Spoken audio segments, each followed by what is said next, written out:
Hey guys, welcome back. Today we're talking about, is it really cheaper to keep our wives? So stay tuned and let's go. Welcome to the Husband's Coach's Corner, the podcast that teaches husbands how to love their wife every day and become better men in the process. I'm your host, Chris Scott, aka the Husband Coach. All right, so many of us have heard this statement time and time again. It's cheaper to keep our wives. Gentlemen, I'm going to tell you today is going to be a fairly short episode because this is a very simple quote to understand and to debunk and ultimately to learn how to move forward in your marriage. So, is it financially cheaper to keep your wife? Potentially, yeah. I'm not going to argue that. There are some every marriage has a different financial situation. But in many cases, at least in America, when there is a divorce involved, the male ends up paying a good portion to terminate the marriage because you're paying for lawyers and court fees and things of that sort. And I'll be honest, I do not believe the system is designed for the man to win in most of these situations, because divorce usually ends based on some very challenging circumstances. And the process of divorce, one, it's completely destructive to the relationship as a whole. It's destructive to the children if there are any involved. And then you start to look at all of your assets acquired throughout the marriage and having to split those. It gets really messy, and that's where the financial challenges start to come in. Now, I'm not a financial advisor. I just know a handful of people who've told me time and time again that when they went through their divorces, that they paid a lot of the court fees, and they paid some people are paying alimony, child support, which, I completely believe in. If you have children, you need to take care of your children. The system, however, is what's broken. And I won't get into that because that's not the purpose of this episode. The reason why this system is designed the way it is because typically men make more money than women. And this is why there's so many feminist movements out there and people fighting to get equal rights for women in the workforce and things of that sort. But the system has already been developed to not look at you as the level of income that you provide to the marriage or to the relationship, but that you're the man. It's your sole responsibility to take care of the family. Which in turn, if your wife gets accustomed to a certain lifestyle, then you can end up having to pay.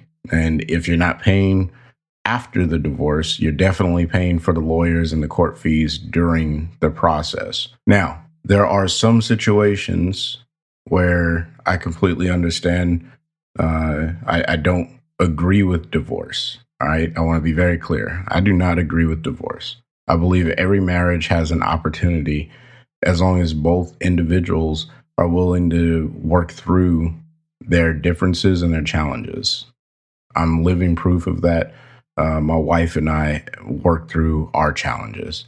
However, in situations where there is physical abuse and either you're the one committing the abuse or receiving the abuse, one, find a safe place, a third party to kind of help mentor and coach you guys through that you can meet with on a regular basis. And then based on the outcome of that third party counseling, mentoring, and make sure that it's someone who has the best interest of your marriage. Don't go to your best friend or her best friend because they're going to have a bias. However, go to a clinical counselor or somewhere like that and just say, hey, here's what's happening. And let that individual help you guys through.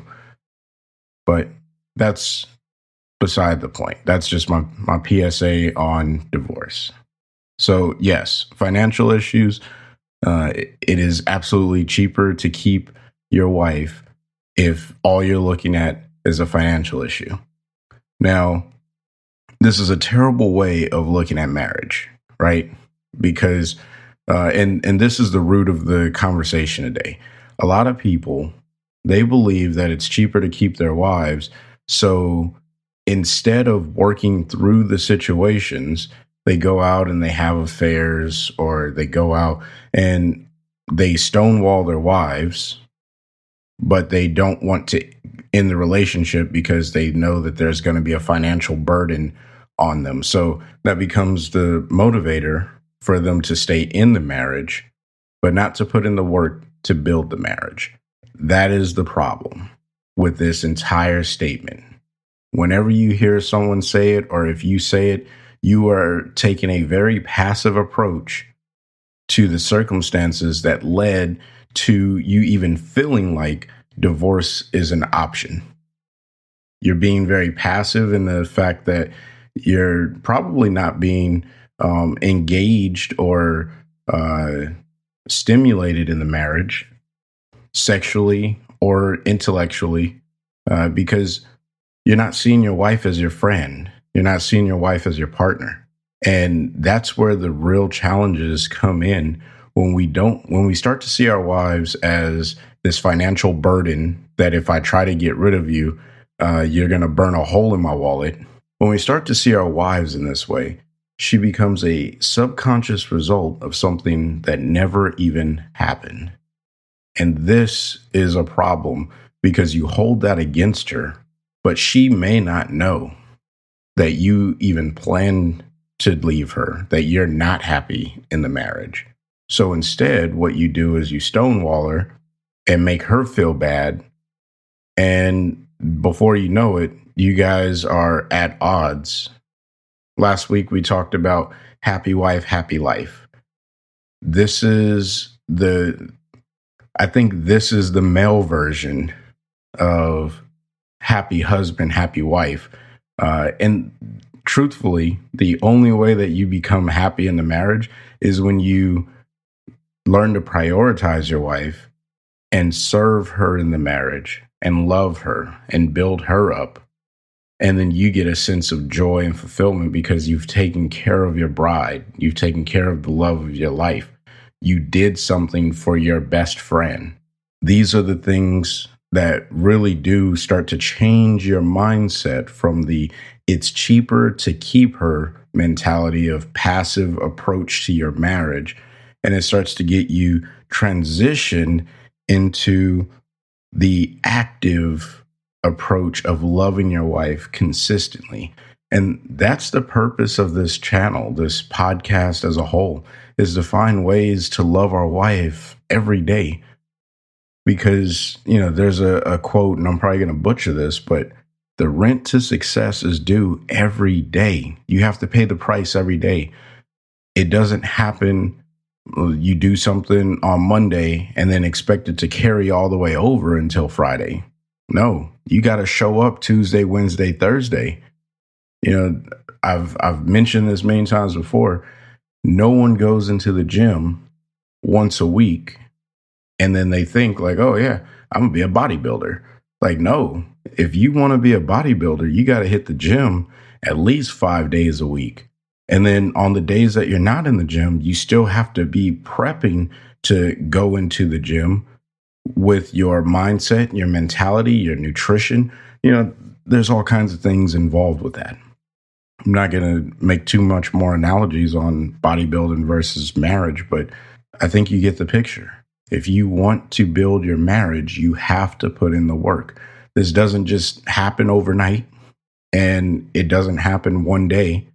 It happens over time with consistent acts of love. And then something that I was reminded of yesterday as I was having dinner with my family and I was talking to my wife, you have to give more grace.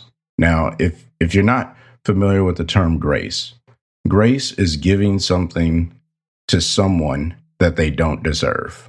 That's it. Your wife is going to do something that gets on your nerves, but you still have to give her grace. You still have to show her love, give her something that she doesn't deserve in those circumstances. That's the only way that you can really drive the needle from the negative response and the challenges that you face in marriage to the joy-fulfilled marriage that you're looking to have. Now, I will be the first to admit to you, this is not easy, and I am not perfect. I don't do this all the time. So if you're listening out there and you think like, oh man, Chris, you must be like the perfect husband. No, I hope throughout these podcasts, I've clarified that. And if I haven't, let me clarify it right now and go on record. I am not the perfect husband. What I am, though, is committed to loving my wife and building our marriage because I want her to feel the love that I convey to you all, but I want her to receive that. And sometimes it's not as easy for her to receive based off of what she's going through in that situation. So my recommendation is you figure out ways of showing love to your wife that she can receive it, one, but then two, figure out ways of giving her grace when she doesn't deserve it. Now, this particular quote is a motive for a lot of people. And if you're listening in and your motive to stay in your marriage is because you don't want to pay all these court fees, my recommendation to you is to instead say, how do I want my wife to feel about our marriage? And how do I want to feel in the marriage? See, I was listening to a podcast a little while ago, and there was a drill where the host or whatever was saying, what do you want in life? Right? Because we can easily come up with all the things we don't want in life, right? I don't want to be 200 pounds overweight, or I guess that's a lot, whatever. I don't want to be overweight. We'll just leave it at that. Or I don't want to be broke. But when we come up with all these I don't want statements, we miss the opportunity to clarify what it is we really want. So instead, we should say, I want to be physically fit. I want to be happy in my marriage. I want my wife to feel comfortable when I come home. I want to feel comfortable when I come home. I want our marriage to be successful. I want to make it to 5 years. You see, those are so much more clear, and you can actually drive towards getting to those end results because you know where you're trying to go. You see, when you try to avoid something, you're looking for every single thing that will take you into that negative so you can avoid those. And let me be the first to tell you, there are a lot of things in our lives that are going to be negative and we're going to try to avoid. And we'll get so caught up in trying to avoid those negative things that we lose sight of what it is we're actually trying to accomplish. So my recommendation as the husband coach is to get as clear as you possibly can about what you want in your marriage, and then develop a plan that gets you to that end result. Don't focus on what you don't want. Focus on what you do. And I promise you, you will find it a lot easier to overcome this particular quote or to stay away from this quote as a whole, because you're focused on what you can do to get your end result done, as opposed to avoiding all the things that you can't even control in some circumstances. So don't do that. Instead, make your plan about what you can do and how you plan to move forward so you can execute and be successful. this week, I want you to write out all of the things that you want in your marriage. And then I want you to choose 2 of those things and start working on them immediately. Work on those until you have those well underway or you're already exceeding in those. And then choose another one. You start with 2 and then you add 1 as you've got the hang of the other 2 or the first 2. You can continue to build on this list over the years, but don't try and run out and get all of those things, right? Because you're going to burn yourself out and you're going to feel like, man, why am I in this? But when you only have 1 or 2 things that you're working on in your marriage of what you're trying to achieve, it's a lot easier for you to put your energy towards those 2 things than it is if you had a list of 5 or 6, because your energy is getting split either evenly or unevenly over those 6 items. Now, I would encourage you to choose the ones that you believe are most important in your marriage. And this is also something good to share with your wife. This isn't a secret. You don't have to hold this close to the vest or anything crazy like that. You can say, hey, honey, here's what I want in the marriage. Because so many marriages, they don't have clarity in where they're trying to go. Instead, they're just following the status quo of what everyone else in the world does, what everyone else in marriage does. And you're not everyone else in the world. You are a uniquely created individual, and your marriage is unique. And it's going to be different. There's some general rule of thumbs, but your relationship is going to be different than the relationship with my wife and I. My relationship is going to be very different than the relationship with you and your wife. So don't try to keep up with what everyone else is doing in their marriage. Instead, look at the general terms of, how do I love my wife? And how do I continue to build our marriage to the place that we both have clarity on that we want to be? So that's the drill for the week. Kind of long-winded. Hopefully it made sense. And I'll even encourage you, turn this drill into something that you believe truly helps your marriage. I want you guys to own this drill, because this is a very, very vast topic of what do you want in your marriage. The only guideline I would give you is to only try to work on 2 of them. And this is going to be an enduring drill. You're going to have to do this again every day, right? You have to pay the rent of success every single day.